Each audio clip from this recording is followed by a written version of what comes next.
Kia ora, everyone. Welcome to this episode of Light Lunch. My name is Floriana. I'm the new regional events lead, and I'm happy to welcome today to Gillian and Brett. They will introduce themselves. Hello, Brett. How are you?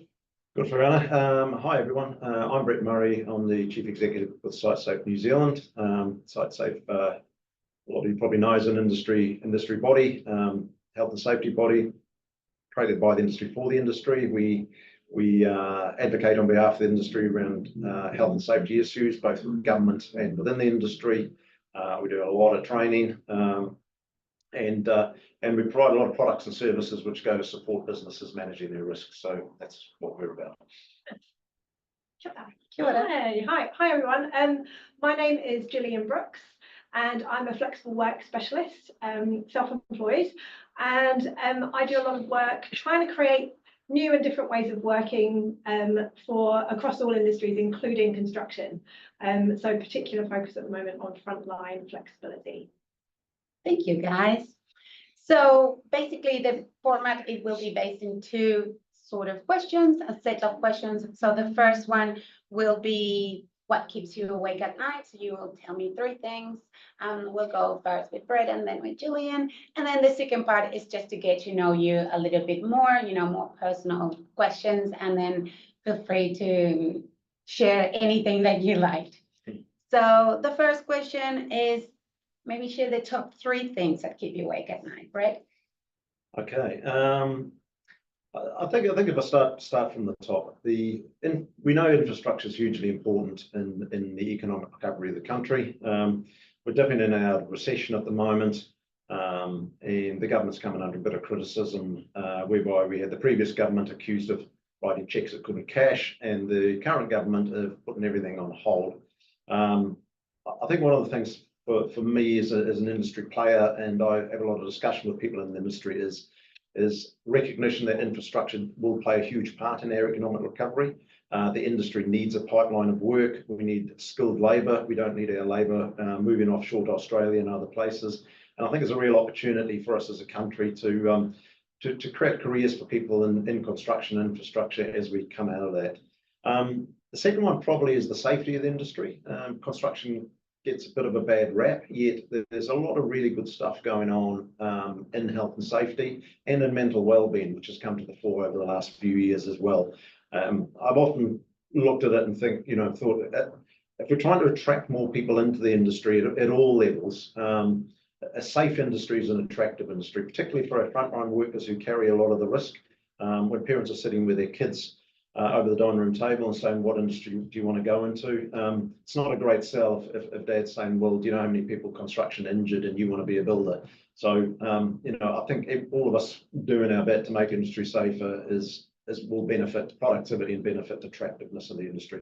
And probably the third one is around technology. A lot of changes in technology at the moment. Obviously, AI is the big buzzword, but I think you'd be silly to dismiss it as a fad.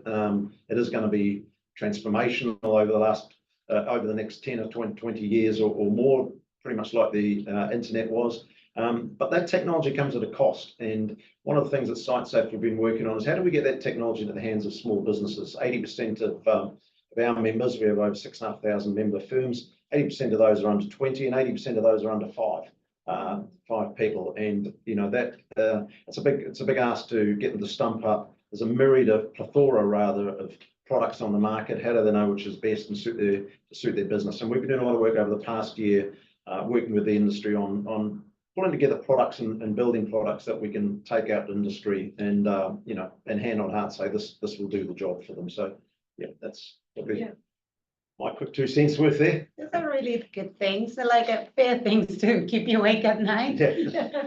How about you, Gillian? Yeah, thanks, Floriana.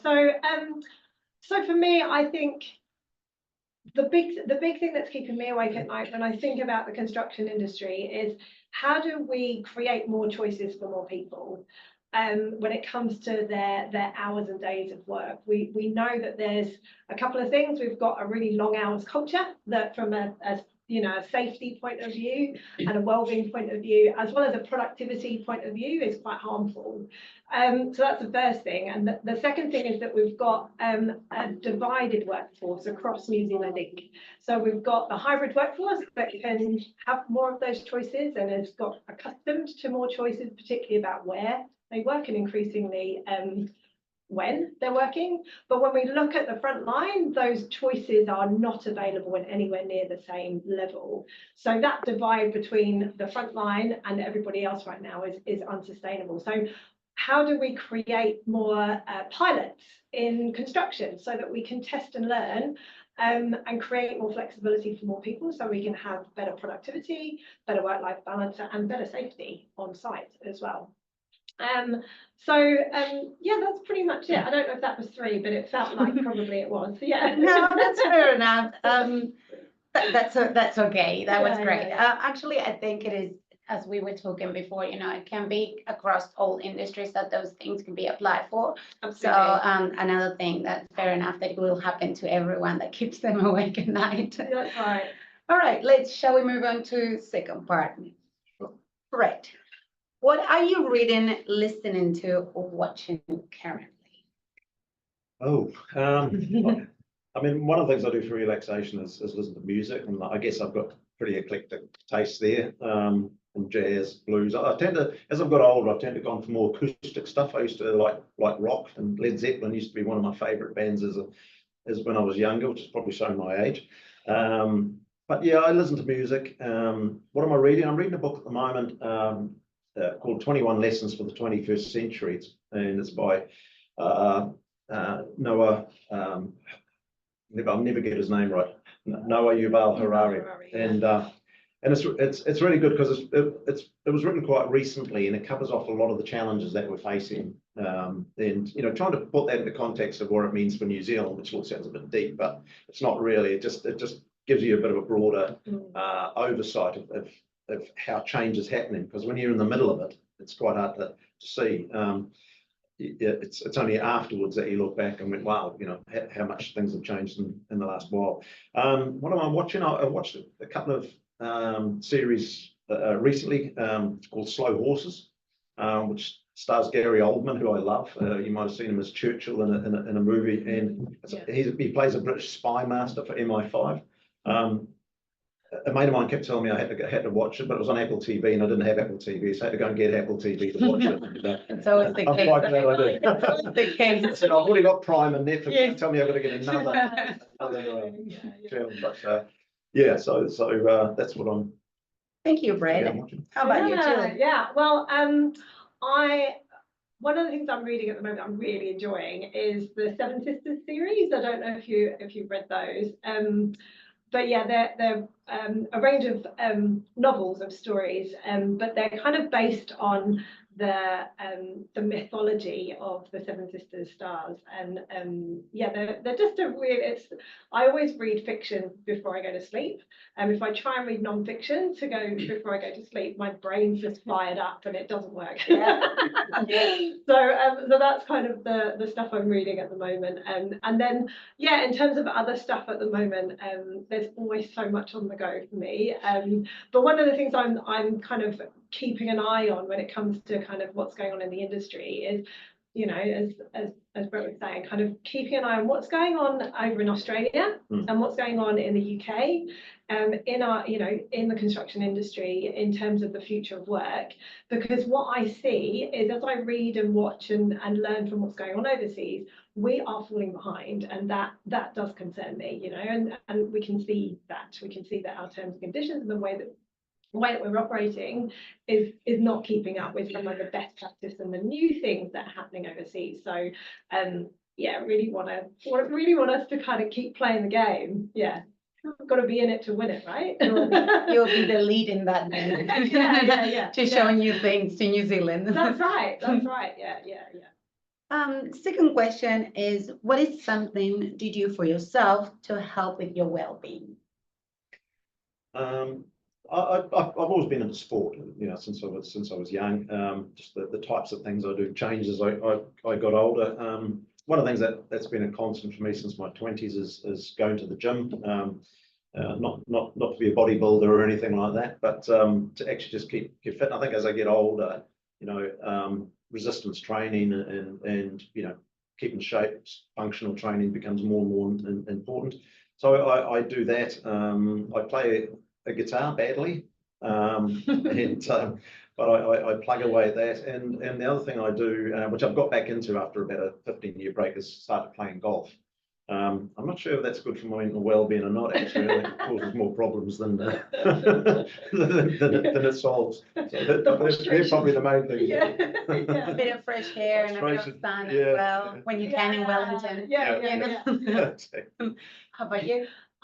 Yeah, I love getting out for walks. That's my core. Every single day I will walk, whether it's 20 minutes, an hour, or half a day. That's kind of what I do to make sure I stay fit, healthy, body, mind, spirit, all that kind of thing. Sometimes I'll just use the time to switch off and listen to, whatever's going on out there, birds and, all that kind of thing. And other times I use it to kind of binge an audio book or loads of podcasts. I'm a big podcast fan. So I can They're great for walking, aren't they? I know, I can get through so much content and Yeah. still be out in nature and things like that. So that's my favourite way of staying fit, healthy and well. Mine as well. Yeah. So I understand what you mean. Yeah. So what is your motto? Is the third question. Motto, this is a tricky one because I don't sort of generally have a motto, but there's an old motto which my grandfather used to say, and it was if you want the rainbow, you need to put up some rain. And That is a great one. When I look at where we're heading as a business, but in life, everything life's about overcoming challenges. As a country, we're overcoming some challenges at the moment, and if we want to get to where we want to be as a country, across any number of factors, there's going to be a bit of rain before we get to the pot of gold at the end. And I think sometimes people aren't willing to do that. They want things quite easy. But nothing comes without a struggle, and success is built on lots of failures and learnings, and generally. Yeah, absolutely. Like you, I didn't have a motto, but the first one that came to mind that I say a lot is progress, not perfection. That idea, similar to what you're saying, Lily, that actually doing something that's 80% there is so much better than waiting until you've got it perfect. I don't suffer perfectionism, which I'm quite proud of. Other people might be frightened by that, but I think it's much more important that we keep making progress. We learn by doing, and sometimes, we'll need to tweak as we go. But I think stasis is the real enemy here. So we've got to keep moving forward rather than kind of waiting to have all the answers before we move. Yeah. Both great mottos, guys. And last question will be, what is a piece of advice for the next generation? Look, I guess it depends what your goals are in life. I remember I was watching a podcast with Warren Buffett, the great American investor, and he was asked this question, and at 90 years old. And he said, my best advice would be to invest. And he sort of paused because everyone thought, invest in companies. And he said, in yourself, and look to where you want to be in life, and then invest in yourself first, whether that's your education, which is largely what he's talking about, your health. And I think if I look at, if I was talking to young people now or my young self, I think that would be something I would tell myself. But also secondly, try and invest in it, and it is tough, when you're younger and you haven't got much money and you're paying bills and yada yada. But always start saving. I do like the idea of just regular savings, and I think KiwiSaver itself is a great vehicle for that. And it's not about becoming a millionaire or anything like that at the end of the day, but it is about, and I tell my own son this, who's 30, it's about financial freedom. And I've said to him, look, set yourself a goal. It's not going to happen overnight, but by the time you're 55, to have financial freedom, that if you suddenly lose your job or whatever, it's not going to be a deal breaker. So I think that's something to reflect on, and you'd be surprised that even a few dollars a week is better than nothing, and just plug away. So nice, good advice. So I've got two daughters, and my eldest daughter's 12 now, and she's already thinking about, she started talking about legacy to me the other day. I was thinking, oh my goodness, she's only 12. But I think for me, one of the things you touched on, Brett, was kind of like when we think about the future of work, we've got AI as a big truck coming down the highway at us. And so what that creates is a sense of uncertainty. We don't actually know what jobs are going to look like in even maybe 5 years from now. So when I'm talking to people kind of my daughter's age and perhaps a bit older, it's think about what's something you want to contribute to solving. You know, what's something that makes you're passionate about, that will stand you in good stead for a long period of time, and think about what you want to, a problem you might want to solve or a challenge that you're really passionate about and kind of contributing to, instead of picking a career path. Because I think if we kind of focus too much on career, that path is going to be very disrupted in the near future. And will continue to be disrupted as the technology, the pace of change of technology is going to be quite, something we haven't seen before. So being open-minded about your contribution and how that might look is the best way to go, but you can still feel passionate about the problem you want to solve. And that's the thing that will keep you steady as careers and the jobs actually start to reform and look quite different in the not so distant future. Absolutely. Yeah. Well, thank you very much, guys. It was a pleasure having you here. And thank you, everyone, for being part of Light Lunch. We will see you in the next episode. Thank you again, guys. Thank you, everyone. Thanks for tuning in. Talk to you soon.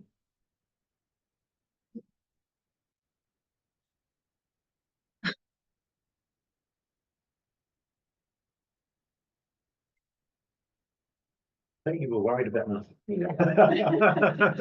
It was good. I think it's still going on. Thank you.